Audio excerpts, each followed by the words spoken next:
time to switch out my summer eyeshadow palette wardrobe to my fall eyeshadow palette wardrobe. If you don't know, I do this every single season because I have such a large eyeshadow palette collection.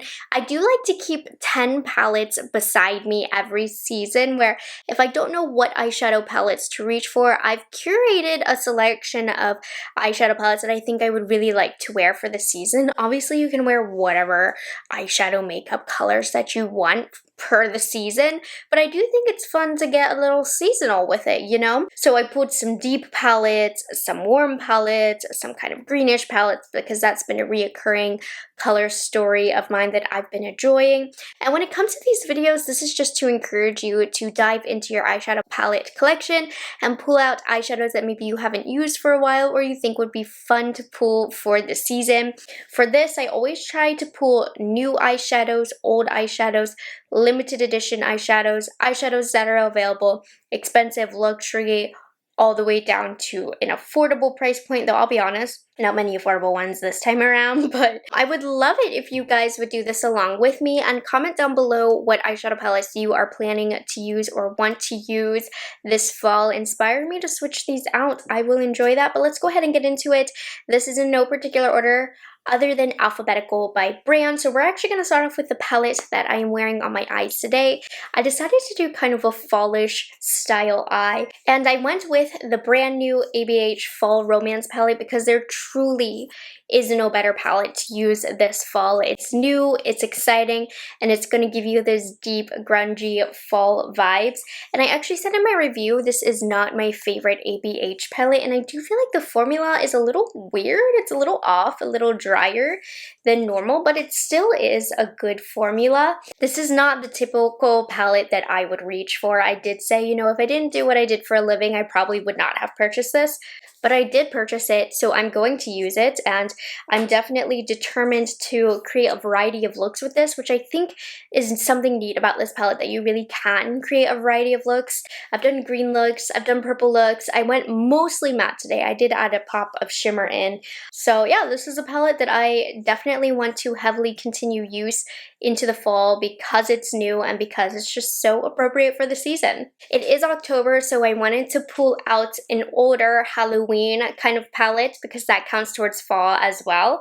So I decided to go with this one from Gourmand Girls. It's the Spooked palette, but they did just launch another holiday eyeshadow palette. If you want to check that one out, I'll link it if you can't get the Spooked. But yeah, I'll be using that one too. But I wanted to pull the older one, and this one I didn't try until a few months later after it launched. But yeah, I want to use this some more because I really love this one, and I feel like it is so fantastic for the fall. You have warm colors, you have pops of green, you have some purple in here. There really is a lot of variety that you can get with this palette, and honestly, you can get some pretty wearable looks with it as well. I've worn this a lot. Actually, recently, I've worn it to a couple events before because the formula is so delicious and the finishes on the eyelids, I do find them to be very unique. It is an indie brand as well that you're supporting. So yeah, if you can't get your hands on this one and you're interested, they did launch a new one, and I do think the quality is really nice from the brand, but if you have the older one, pull it out. Okay, next up from Juvia's Place. This is kind of the most affordable one, and this is a very old Juvia's Place palette. I feel like from the beginning of time from the brand, but this one always appeals to me because it's a decent drugstore formula, or affordable, I would say, and you just have really great neutral colors in here. It's very wearable. You have your basic brown matte shades that you can build, and then you have a lot of different golds and bronzes and champagne, all those kinds of metals that are very everyday, if you will, appropriate. So I think that this one could be fun for the fall season because you can play with the warmer shimmers here. And yeah, I don't use this palette a lot. There's a lot of product in these pans, so I wanted to pull this one out for the season, as well as I was looking for something that's a little bit more on the affordable side, looking at my layout here, so I thought this one would be a good one to give some love to. Next one, I don't believe you can get your hands on anymore, but I thought it had a lot of color options that were appropriate from this time of year. So this is the Melt Cosmetics. I don't even remember what this is called, is the crazy part. Amor Y Mariposas collection. Okay, that's what it is. Love and Butterflies. So this one I wanted to pull because you get a lot of variety. There's a lot of color options here. So we could go fun, we could go colorful, especially for Halloween. So that's where the green and then the purple shades are going to come in.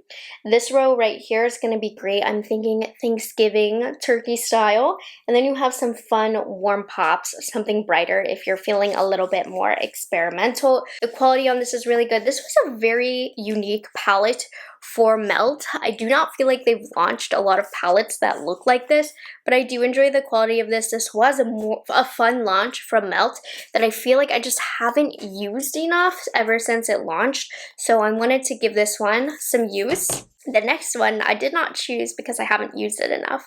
I chose because, quite frankly, I am not done yet with it. Okay, and that is going to be the Natasha Denona Yucca palette. I just love this color story. I do think that there's some grungier tones in here that are going to carry well into fall.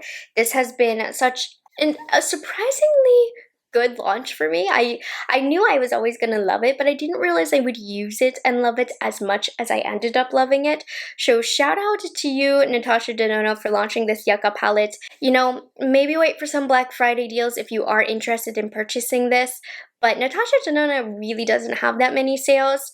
What is it? The Sephora sales coming up at the end of the month. So maybe hold off for that because this is spectacular, so I definitely will be using this season. And then I wanted to pull, since I did a Natasha Denona, I did want to pick a Pat McGrath palette, and this one is another one where it's like, I've used it plenty. It has not gone without love, but I just think it's so appropriate for this time of year. So if you have this already, definitely pull out your Bronze Seduction from Pat McGrath. I mean, this is one of the most iconic, best palettes that she's ever launched. You can get deep looks with this. I feel like you can still get wearable looks, and it really plays into the tones of fall very appropriately, if you ask me. You have a really bronzy shade right here. You have reds. You have some fun glitters to play with that could be fun leading up into the holiday season. Wearable, yet still very glam and nighttime and smoky if you want it to be truly one of Pat McGrath's most universal color stories, and versatile as well. The golden age of Pat McGrath was when this launched, so I definitely wanted to go ahead and use this one this fall. The next one, I looked at my drawer and I was like, hey, this could be a good one, and I think I'll enjoy it a lot and we'll get a lot of use out of it sitting in this pile by my desk this fall. So this is from Scott Barnes. This is from his original launch. This is his eyeshadow palette. Gosh, this was so expensive, to be honest, for what it was. But it has basically every neutral I could imagine. And I feel like the neutrals are leaning a little bit warm, but they also do have cool tones as well to lead us into the winter also. But if you scratch off the bottom row here, or this one right here, the palette itself is quite warm, and I think it's going to have some fun, again, Thanksgiving turkey looks. Like, this is a palette I'd want to reach for Thanksgiving, and the quality of this is very nice. I don't think these eyeshadows have the longevity that I kind of prefer, especially for an eyeshadow of this price point, but lots of options in here, and I think this is going to kind of complete this layout here because it has every basic color that I could need for a look, so I can reach into that palette while I'm still reaching into other palettes. And then I've been on, like many people, your girl has been on a pumpkin kick, and so when I was thinking about fall, I was thinking about pumpkins, so I wanted to do one of the Too Faced fall palettes. So I did just purchase, you know, the new one, the maple syrup pancakes, but I also wanted an older one in the mix to kind of bring back that nostalgia vibe here. So this is the Too Faced Pumpkin Spice Second Slice eyeshadow palette, and I mean, it's just super duper warm shades, but these are shades that I know I'm going to use a lot. I mean, don't get me wrong, these shades are probably reoccurring in the Scott Barnes palette, and also in the Juvia's Place palette, but I don't know, it doesn't really smell like pumpkins, very, very subtly, but I wanted a true pumpkin palette to really put me in the fall spirit because, you guys, I live in Florida. Fall isn't really truly fall, having grown up in Maryland. So if I need to use a pumpkin palette that smells like pumpkin to get me in the pumpkin mood and then go out to Starbucks and buy a pumpkin spice latte, I will. And it begins with this palette. All right, we have 2 more palettes. I did not cheat this time. Normally, I'm a little cheater McGeater when it comes to this video, but I didn't. I was so good. So I wanted to pull from Tom Ford. I have not used Tom Ford in a long time, nor have I purchased anything in a long time because I found the brand very inconsistent and uninteresting, but I still do love the collection that I did end up collecting. So I actually went with something more cool tones because I know body heat, like that would be great. But I went with Noir Fume, and it really is just a cool toned, grayish, taupey, brownish kind of palette here. It really is quite understated, but I was thinking you could get a pretty simple fall smoky eye with this palette. It would be quick and easy. I knew I wanted a Tom Ford palette, but I knew using some sort of warm color would be not only predictable, but I do have a lot of other warm options in the collection that I picked this time. So I wanted something more cool toned, simple, luxury formula. So I actually went with this one. It's a bit different than what I would normally do. So I'm feeling accomplished for that one. And then the last palette that I picked up, you guys know I have such a large Viseart collection as well, so I wanted to give one of them that I don't use as often some love because you know what, when it comes to the really warm Viseart palettes like this one, I say they're very repetitive, so I did want to give one some love. So this is the Petit Fours Garnet palette, and so this one came out during a holiday season, so it has the fun holiday markings all over the packaging, but again, this just looks like Thanksgiving to me. Give me gold, give me bronze, give me red, and then what we have like this pale shade right here.